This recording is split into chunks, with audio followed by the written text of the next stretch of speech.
Hello everyone, and today I'm doing a podcast on the West Memphis 3 murders, a very popular case amongst the Tennessee, Arkansas, and Mississippi residents. So without further ado, I'm going to go ahead and get right into it because there's a lot to cover in this case. So, starting off, this happened on May 3rd of 1993, which involved three 8-year-old boys, as named Steve Branch, Michael Moore, and Christopher Byers, who were reported to be out playing at around 6:30 p.m., but once no one had heard from them or they haven't had come home yet, then Christopher Byers' adoptive father called the police around 7 p.m. So they didn't find anything, and there were a lot of things as to why they're saying that they didn't have enough people to really look, that it just wasn't enough time. It was already late in the night. It was really hard to really look through things when it was already so late. So they picked back up on May 6th at around 8 a.m. So they hadn't really found anything until about 1:45 p.m. when juvenile parole officer Steve Jones spotted a boy's black shoe floating in the muddy creek. And due to that, they ended up searching through the creek, and they found all three boys' bodies. They had been stripped completely naked and hogtied with their own shoelaces, which is very graphic to have done to, three 8-year-old boys who were just playing together. So that was already very concerning to officials when they saw the intensity of what was done to these boys, which is something that heavily influenced the outcome of this case. And they ended up having their right ankles tied to their right wrist behind their backs, and the same with their left wrist and their left ankle. So if it's kind of hard representing this, but basically if their bodies were kind of like smashed, like kind of like that is how they were found, which is very, very, very gruesome. And considering the fact that somebody had done this to all three boys the same, it was very alarming to officials, because it's like, who would do this? They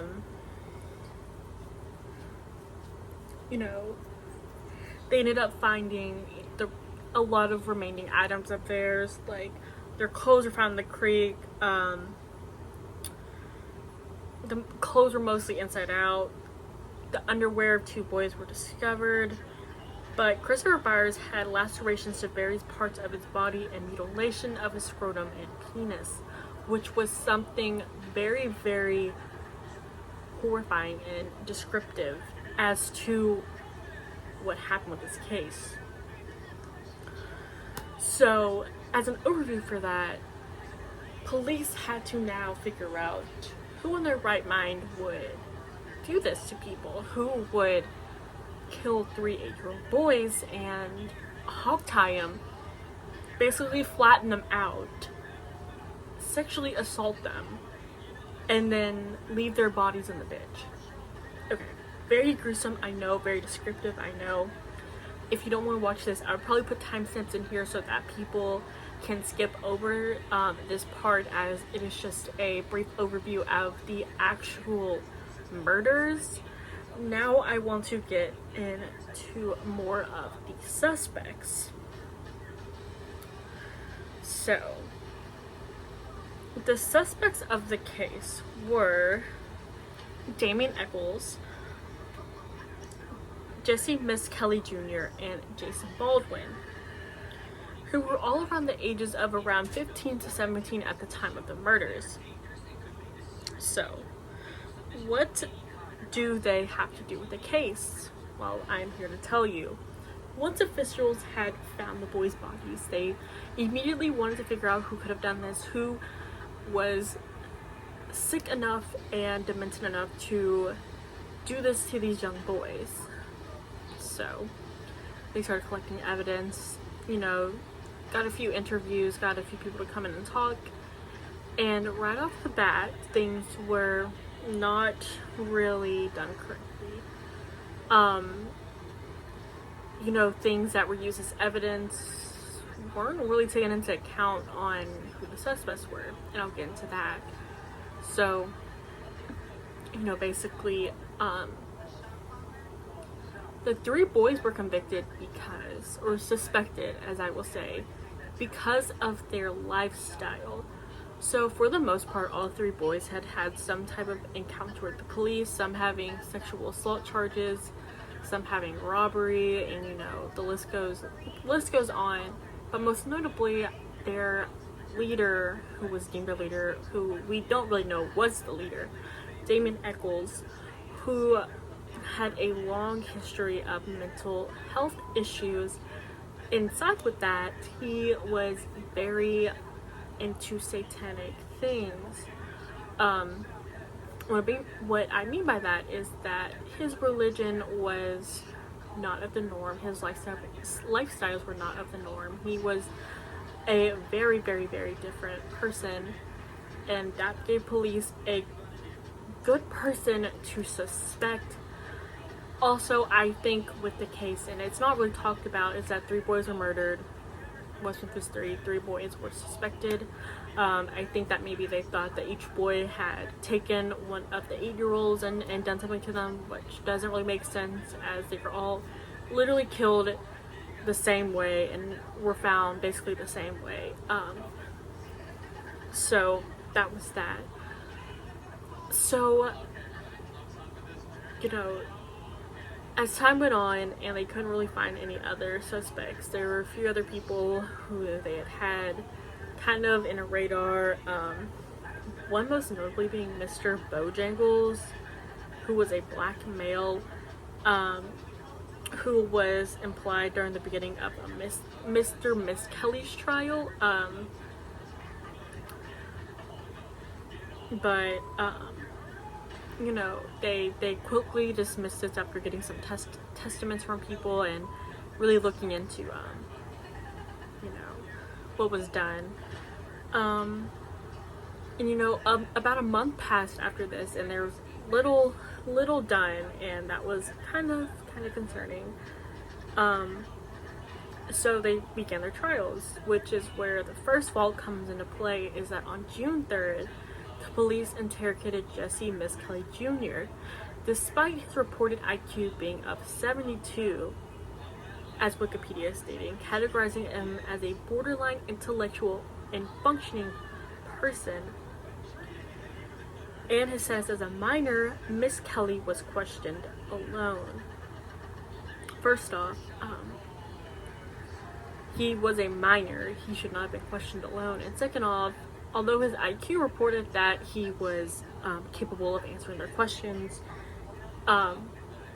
there still should have been someone present with him, because once you're in an interrogation room, it is your word against everybody else's. So if you don't say it right, there's nothing you can do about it.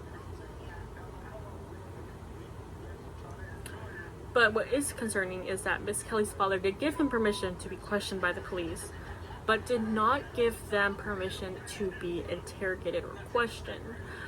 Alongside that, that is something that officials should not be doing, and if you are an interrogator, that is strictly breaking your code of how you perform these interrogations. He was informed of his Miranda rights, though, but Ms. Kelly later stated that he did not fully understand what they were basically saying. And with that, in 1996, the Arkansas Supreme Court ruled that Ms. Kelly's confession was voluntary and that he did, in fact, understand the Miranda warning and its consequences. So, Ms. Kelly was the first person taken into questioning amongst the case. As you can see here, there were a lot of issues with just that one portion with Miss Kelly's trial, as police were basically abusing their power of, he's younger, he can understand what we're saying, but there are some things that we have to explain to him, and that the fact that Miss Kelly's father explicitly stated that yes, he could be taken in, but he did not want his son to be questioned or interrogated, really set off alarms for a lot of people following along with the case. Of course, this case happened more than 20 years ago, so I'm not really sure about the news coverage of each person's trial, and of course I don't think that these certain things came out at the time of the trial, so it is very hard to state whether or not there were, people's outpour of the situation then and there. But as the case went on and it was getting televised and whatnot, people started to really pay attention to it because they're like, wow, this isn't right. This isn't cool. These things are obviously not correct. So that was something that was very prominent with this case as well.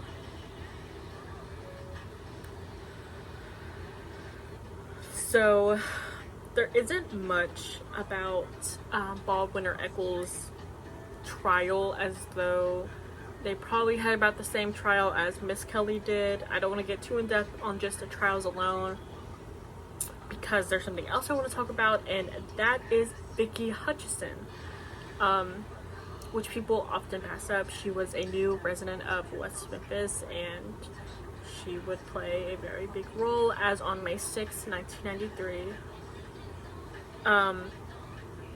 Before the victims were actually found later on that day, Hutchison took a polygraph exam by Detective Don Bray at the Marion Police Department to determine whether or not she had stolen money from her West Memphis employer. It's not stated who she worked for. It's not really stated as to why they picked a specific day.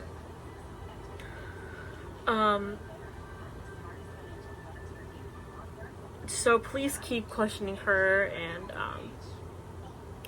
kind of getting her to trust them.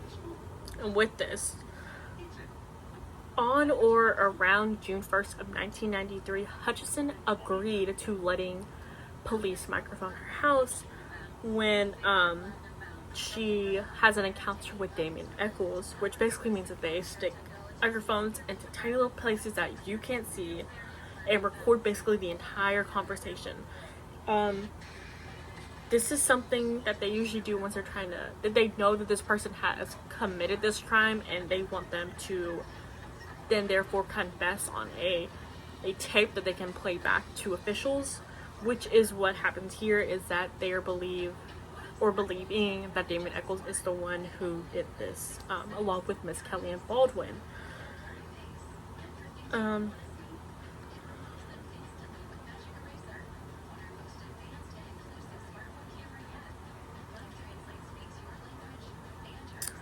It's also kind of weird because she does have another statement where she basically gives a false statement for the police that will be linked in the description, so you can see it. It tells you a timeline, a timestamp, a date, and a time as to when she does this. I can't exactly remember what times that this happened, but she does end up giving a false statement to the police because she just wanted to be done with this.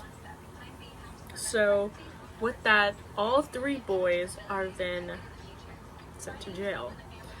As for the punishments, well, Damien Eccles was sentenced to death row. Jesse Miss Kelly Jr. was sentenced to life imprisonment plus 20-year sentence, and Jason Baldwin was sentenced to life imprisonment.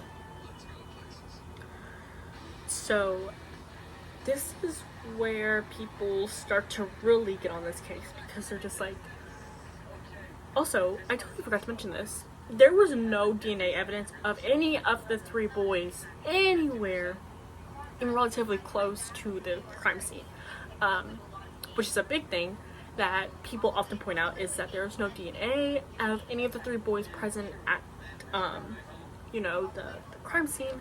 So why were they even suspected? Why? So this kind of brings into the death penalty and kind of what it meant for Damien Eccles, as he was the only one given it. Damien Eccles was solely given it based on the fact that he was the cult leader here, and I use that word cult loosely as it wasn't a cult, and later on he in fact did not commit this murder. He was very wrongly imprisoned, and I think for the most part a lot of public people and figures agree with this. I know for sure that Johnny Depp came out and supported the three boys, saying that they couldn't have done it. There's no way that they could have committed this murder. Their DNA wasn't there. There are things that they're missing that would really make or break a testimony in this case. And so this kind of hit a halt here with the death sentence for Damien Echols, and he appealed it, of course, but was denied, as they were still very, very, very sure that him and Miss Kelly and Baldwin were all very much the ones who did this. So it is very, very, very traumatizing to see how these three young boys were failed by a system due to basically police negligence and stereotypes and biases made some of them preconceived to even their trials at that. So it was just something that, to people, the West Memphis residents, people of just Memphis, people of Mississippi were like, whoa, this isn't right. So that kind of goes on further into the death sentence and the death penalty. I talked about it briefly in my essay that I do not agree with it. I think it is an awful thing. And through that, a lot of victims have come out, victim parents or family members have come out and said that they don't really agree with the death sentence, that, that's not what they really wanted to be done. There's no justice served. And if Damien Echols really did commit this crime, that he should therefore not get off the easy way with being sentenced to death, but instead rather maybe some type of different reinforcement would be a better idea to go about this. So the thing is that Damien Echols was on death row, and he knew for a fact that he didn't commit this, and people knew that he didn't commit this. And there's basically nothing that he could do about it until about 2008 to 2012, when the cases were then reopened and retried, which then proved that none of the boys were guilty.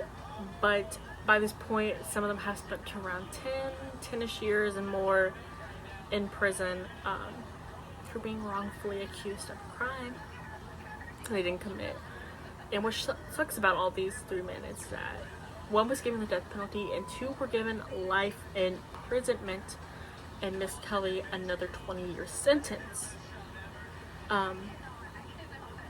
But there's nothing to back up their sentencing. There's nothing that even proved that any of those boys were even around at around the time of this case, that they even knew what was really going on here. And I think it's a good way for the higher ups kind of just get rid of the problem then and there. I think that they really didn't want to hear about the trial. They didn't really want to hear about the evidence, the DNA, none of that. They were just like, if they did it, one dies and two go to jail for the rest of their life, and we don't have to deal about it. They're sent to a correctional facility, and that's where they'll stay, and that's where some of them will die, and that's fine. But for a majority of the public, they knew that this wasn't right, that this wasn't the right call, that in my opinion, if you're going to give somebody the death penalty, you have to look at their case with a magnifying glass, which no one had done to this point except for the public. Police officials, investigators, nobody was looking at this case, truly. So that's where people wanted a retry. This is where, Miss Kelly, Echols, and Baldwin's attorneys were like, we gotta put an end to this. We've got to figure out what is going on here, and we have got to get to the bottom of this and get you guys out of here. So basically, at the end of this, they all are set free through an extensive, I'd say about 5-year trial going on for all three boys, but they all ended up being free. And there were a lot of documentary and podcasts made about this. There's a book written, there's a movie about it. There are a lot of interviews. Damien Echols mainly comes out and talks about his life since this happened to him. And, it's just kind of heartbreaking to see that this guy, who obviously had no connection to any of this, was put on death row along with some of his two friends. So that's kind of where the West Memphis 3 case ends, which is a good thing, is that all three of them were actually released and were proven innocent in the case. But unfortunately, there has not been a person caught for the crimes committed on May 5th of 1993. But with that, over the years, since this case has been out for 20 plus years at this point, people have speculated that the person who did it was one of the fathers. There's just a lot of really sketchy evidence around him and things that he would really only know about the case. I will probably link that one down in the description as well, as I don't want to make this too long. But with that being said, that was the end of the West Memphis 3 case and the murders and the death penalty, really. I hope you guys enjoyed this podcast. I had a lot of fun making it, and it was very nice to talk about a very prominent Memphis case with you guys. So, thank you.